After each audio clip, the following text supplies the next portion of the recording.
दोस्तों, आज का टॉपिक है भारत में ब्रिटिश साम्राज्य की नीतियां। और ये रही सारी की सारी नीतियां जहां से आपके क्वेश्चन पूछे जाते हैं और इसके आधार पर ब्रिटिश साम्राज्य की जड़ें भारत में और भी ज्यादा गहरी हो गई थी। आज अपन सारा कुछ अपन देख लेंगे। मेरा नाम अनिल कुमार चौहान है और आपका स्वागत है सक्सेस नोट्स क्लास में। साथियों, सबसे पहले देखते हैं साइक संधि क्या हुआ था, क्या संधि होती है, सब कुछ अपन A to Z अच्छी तरह से देख लेंगे। अगर आपसे पूछा जाए साइक संधि के जन्मदाता कौन से हो जाएंगे या साइक संधि के जनक कौन से हो जाएंगे, तो लॉर्ड वेलेज़ली हो जाएंगे, जो आप नीचे इमेज देख भी सकते हो। लेकिन भारत में यूज करने वाला ये पहला व्यक्ति नहीं हो जाएगा, ये भी आप चीज नोट रखना साथियों। तो कौन सा हो जाएगा? तो हो जाएगा फ्रांसीसी गवर्नर डुले हो जाएगा। इसके द्वारा ये पहली बार भारत में यूज किया जाता है, लेकिन वेलेज़ली ने भारत में इसको अच्छी तरह से सिद्धांतिक तरीके से और सिस्टम वाइज और नियम कायदे के आधार पर किया था। इस कारण साइक संधि के जनक कौन से हो जाएंगे? लॉर्ड वेलेज़ली हो जाएंगे। अब इसमें क्या होता है? यही होता है अन्य राज्यों को सैनिक और मंत्री के द्वारा मदद की जाती है, उसकी प्रकार से ये सब कुछ होता है साथियों। अब आपके क्वेश्चन यही पूछा जाता है कि साइक संधि के जनक कौन से हैं, तो लॉर्ड वेलेज़ली हो जाएंगे। लेकिन भारत में सर्वप्रथम प्रयोग करने वाला व्यक्ति कौन सा हो जाएगा? तो फ्रांसीसी गवर्नर डुले के द्वारा हो जाएगा साथियों। और इसके साथ में क्या होता है, और इसमें ब्रिटिश साम्राज्य के द्वारा राज्य रियासतों को सैनिक और मंत्री की मदद की जाती है। यही सब कुछ होता है साथियों। अब देखते हैं फ्रांसीसी गवर्नर डुले ने सर्वप्रथम प्रयोग में क्या किया था, उसके बारे में देख लेते हैं। इन्होंने सर्वप्रथम देशी रियासत को सैनिक के आधार पर मदद करते हैं, फिर देशी रियासत से धन वसूला जाता है। यानी कि साइक संधि की पहली नींव फ्रांसीसी गवर्नर डुले के द्वारा दी गई थी। इस प्रकार से ये पहला कदम उठाया गया था। फिर आए थे रॉबर्ट क्लाइव आए थे और इन्होंने सर्वप्रथम अवध पर ये लागू किया था। और वैसे भी मैंने आपको अवध के जितने भी नवाब है उसके बारे में सब कुछ आपको बताया है, आप जरूर से जरूर देख लेना। फिर आएंगे लॉर्ड वेलेज़ली आएंगे, जो साइक संधि को बड़े सिस्टम वाइज तरीके से लागू करते हैं और सर्वप्रथम लागू किया था बंगला में किया था। और वैसे भी मैंने आपको बंगला में के जितने भी नवाब है उसके बारे में सब कुछ आपको बताया था। फिर बंगला के कौन से युद्ध हुए थे वो भी मैंने आपको अच्छी तरह से आपको बताया है, आप जरूर से जरूर देख लेना। अब इन्होंने सैद्धांतिक रूप से लागू किया था, यानी कि नियम कायदे से, प्लानिंग से और सिस्टम से लागू करने वाला व्यक्ति कौन सा हो जाएगा? वेलेज़ली हो जाएगा। और इस कारण तो कहते हैं साइक संधि के जनक कौन से हो जाएंगे? लॉर्ड वेलेज़ली हो जाएंगे। आखिर इन्होंने ऐसा क्या किया था, आज अपन सब कुछ देख लेंगे। लेकिन उससे पहले कारण देख लेते हैं, ऐसी प्लानिंग क्यों की गई थी उसके बारे में देख लेते हैं। पहला कारण यही मिलता है नेपोलियन का उदय और भारत के क्षेत्र में फ्रांसी का मित्रता होने लग रही थी साथियों।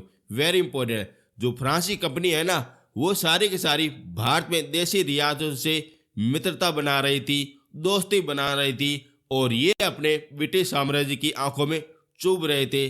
और यही पहला कारण मिल जाता है। और दूसरा कारण यही मिलता है ब्रिटिश साम्राज्य की राजनीतिक शक्ति का अभाव था साथियों। ब्रिटिश साम्राज्य क्या करती थी? व्यापार करती थी, लेकिन राजनीतिक शक्ति का बिल्कुल अभाव नहीं था। इस कारण ये कदम उठाना पड़ता है। और तीसरा कारण यही मिल जाता है, वस्तु की कमी मिलती है और इस कारण ये कदम उठाया गया था। और यही कारण थे कि लॉर्ड वेलेज़ली ने साइक संधि को बड़े व्यापक रूप से भारत में लागू किया गया था, जो आज भी अपन देख भी सकते हैं साथियों। अब अपन सब कुछ देखते हैं। अब देख लेते हैं इस संधि को कितने चरण में लागू किया गया था। इनको 2 चरण में लागू किया गया था। पहले चरण में ऐसा होता था, जो भी अपनी देशी रियासतें होती थी उनको सैनिक मदद की जाती थी और उसके आधार पर आर्थिक लाभ दिया जाता था, यानी कि पैसे दिया जाता था। ये हो जाएगा पहला चरण हो जाएगा। और दूसरा चरण यही हो जाएगा, यदि देशी रियासत को के पास में धन नहीं है तो वह सैनिक के आधार पर उस देशी रियासत को अपने साम्राज्य में मिला लिया जाता था। ये इस प्रकार से प्लानिंग के आधार पर किया जाता। पहले अपने सैनिक दिया जाता था, फिर उसके बदले में पैसा लिया जाता था। जब पैसे देने में असमर्थ हो जाए तब उनको सैनिक के आधार पर उस साम्राज्य पर धावा बोला जाता था, फिर उसको साम्राज्य को ब्रिटिश साम्राज्य में मिला जाता था। इस प्रकार से ये हो रहा था। अब देखते हैं साइक संधि की विशेषता या उनकी शर्तें के बारे में देख लेते हैं। क्या शर्तें थी, क्या विशेषता थी जिसके आधार पर सारी रियासतें इनमें मिल गई थी साथियों, इसके बारे में देखते हैं। पहली शर्त यही थी कि विदेशी रियासत इनकी अधीनता स्वीकार कर ले और किसी भी प्रकार का कोई युद्ध ना करे और अन्य किसी राज्य के साथ में विचार विमर्श नहीं करे। यदि करना है तो कंपनी के आधार पर पूछ के वो कर सकते हैं। ये पहली शर्त हो जाएगी। पहली शर्त क्या थी? यही थी कि उनकी अधीनता स्वीकार की जाए और उस कंपनी पर किसी भी प्रकार का कोई युद्ध नहीं किया जाए और अन्य अपने पड़ोसी राज्य के साथ किसी भी प्रकार का कोई विचार विमर्श नहीं किया जाए। ये अपनी पहली शर्त हो जाएगी। और दूसरी शर्त यही मिलती है कि बड़े बड़े राज्य के पास में एक अंग्रेजी सेना रखी जाएगी और उसका कमांडर कौन हो जाएगा? अंग्रेज हो जाएगा। और इनका सारा कुछ उगर खर्चा वह राज्य यानी देशी राज्य उठाएगा साथियों। ये भी सब कुछ ऐसा हो रहा था, यानी कि सैनिक तो अंग्रेजों के और खाना खिलाए देशी रियासत, ऐसा ये सब कुछ हो रहा था। और तीसरी शर्त यही मिलती है, जो भी अपनी देशी रियासत की राजधानी है वहां पे एक अंग्रेजी रेजिडेंसी बनाई जाएगी, यानी कि सैनिक संगठन वहां पे बना दिया जाएगा, जिससे वगैरह सारा कुछ वगैरह रियासत कर रही है जो सारी जानकारी अपने वायसराय को दी जाएगी। ऐसा ये सब कुछ वगैरह चल रहा था। और चौथी शर्त यही मिलती है कि आप किसी भी यूरोपियन कंपनी के साथ में कोई भी सेवा या मदद किसी भी प्रकार की कुछ नहीं आप करोगे।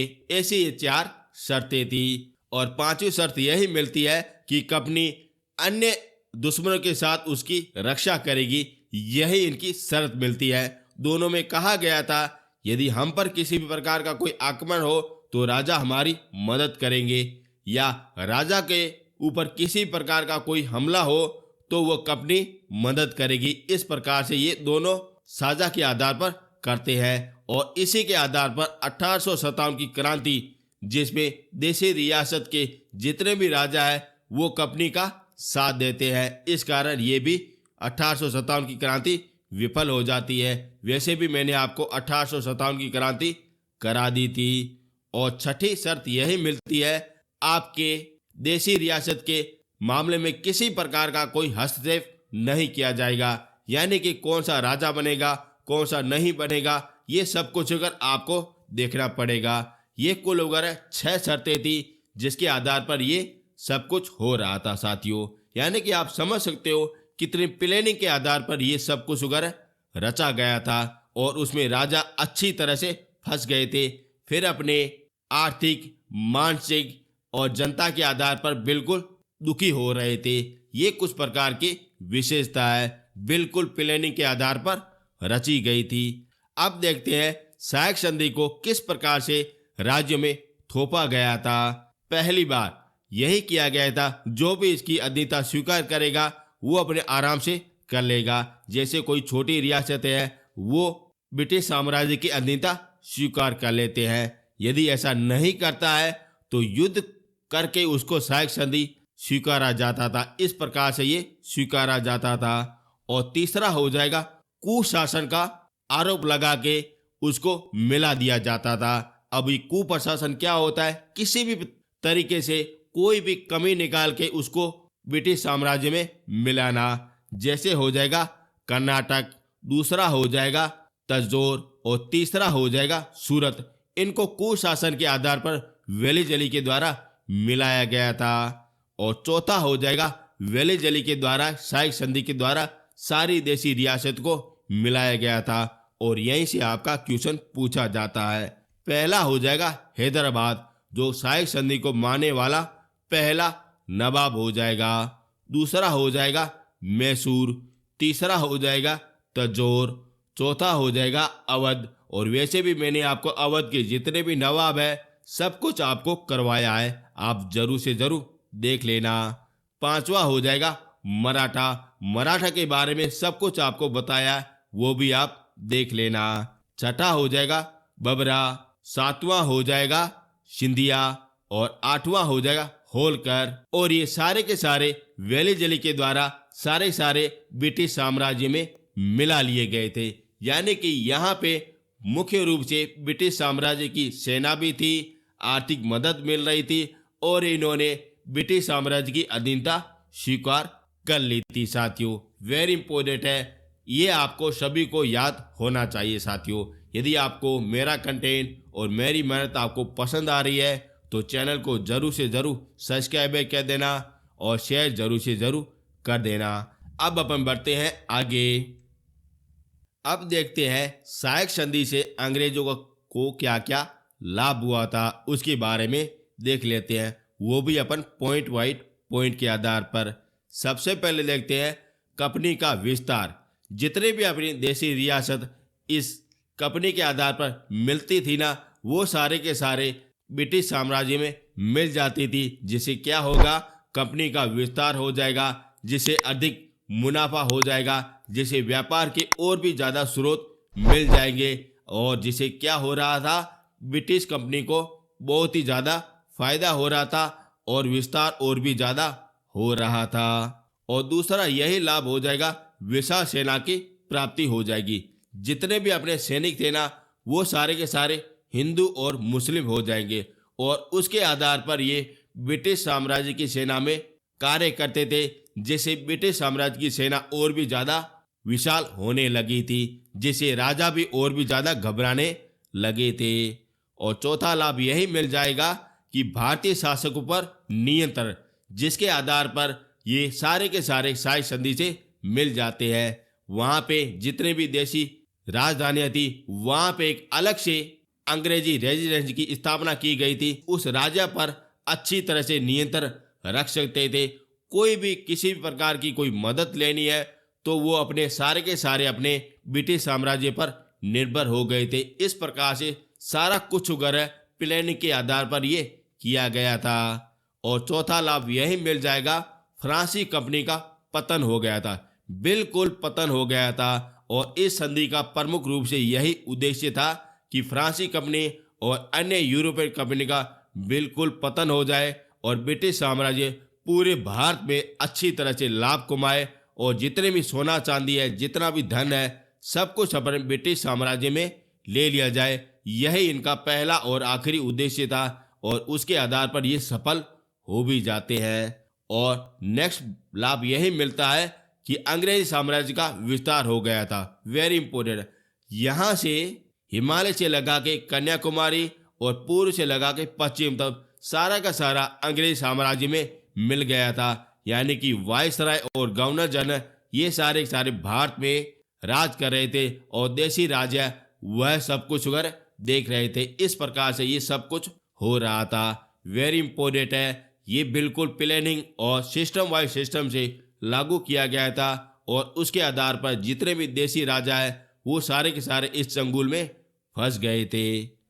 अब देखते हैं इनको राजा को क्या क्या हानि हुई थी उसके बारे में देख लेते हैं। और वास्तव में बड़ी ज़्यादा हानि हुई थी। पहली हानि यही हुई थी, आर्थिक बोझ हो गया था। यानी कि जितने भी अपने सैनिक अपने ब्रिटिश साम्राज्य के उस देशी रियासत में आएंगे उनको धन तो दिया जाएगा, वो भी करोड़ में दिया जाता है। और जितने भी सैनिक आएंगे उसको खाना पीना रहना सब कुछ वगैरह वह देशी रियासत देखेगी, जिससे क्या हो जाएगा, आर्थिक बोझ आ जाएगा। और ये आर्थिक बोझ किस पर निकाला जाएगा, जनता के ऊपर निकाला जाएगा, टैक्स के रूप में लिया जाता है। इस प्रकार से आर्थिक बोझ राजा के रूप में आ गया था, यानी कि वो कमजोर हो रहे थे। और दूसरा, शासन में कुप्रभाव आ गया था, यानी कि आर्थिक तो बोझ चल रहा था और शासन में कुप्रभाव आ गया था। जितने भी षड्यंत्र किए जा रहे थे वो सारे के सारे देसी रियासत में सारे के सारे ब्रिटिश साम्राज्य की मदद के आधार पर किए जा रहे थे। और उनकी मदद कौन कर रहा था? ब्रिटिश साम्राज्य कर रही थी, जिसे वगैरह जितने भी राजा है जो एक दूसरे के साथ वगैरह लड़ रहे थे, जितने भी भाई बंधु है वो एक दूसरे के साथ लड़ रहे थे। और ये सारा कुछ वगैरह देख रहा था, ब्रिटिश साम्राज्य देख रहा था और फायदा अपना कमा रहा था। और तीसरा कारण यही मिलता है, जनता में कुप्रभाव वेरी इंपॉर्टेंट है। उनको टैक्स के आधार पर अधिक वसूला जाता था, जिसे जनता बड़ी नाराज हो रही थी। ये 3 मुख्य रूप से कारण मिलते हैं और उसके आधार पर जनता और राज्य को बहुत ही ज्यादा हानि उठानी पड़ती है साथियों। अब देख लेते हैं सहायक संधि का परिणाम क्या क्या रहा था। सभी लोगों को पता है इसमें फायदा किसका हो रहा था? अंग्रेजों का हो रहा था और देसी रियासत का बिल्कुल ज्यादा घाटा ही हो रहा था। कोई भी किसी प्रकार का कोई फायदा नहीं हो रहा था और इसमें राजाओं की स्वतंत्रता पूरी तरह से छीन ली जाती है। वो अंग्रेजों के दया के आधार पर जी रहे थे। इस प्रकार से सब कुछ हो रहा था और इसमें आर्थिक बोझ और भी ज्यादा आ गया था। पहले तो धन वसूला गया था, फिर उसके बाद में राज्य वसूला गया था, फिर अंदर से खोखला किया गया था। इस प्रकार से ये सब कुछ हो रहा था और ये हो गई आपकी सहायक संधि पूरी तरह से कवर हो गई साथियों।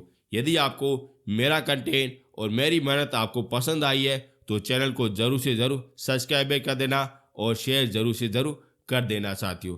कल मैं आपको व्यापक सिद्धांत या डलहौजी की हड़प नीति के बारे में सब कुछ आपको बता दूंगा साथियों, जिसे आपका एक भी क्वेश्चन बाहर नहीं जाएगा। यदि आपको ये PDF चाहिए तो नीचे आपको लिंक मिल जाएगा, वहां से आप अच्छी तरह से डाउनलोड कर भी सकते हो। अब मिलेंगे नेक्स्ट वीडियो में। थैंक यू सो मच साथियों।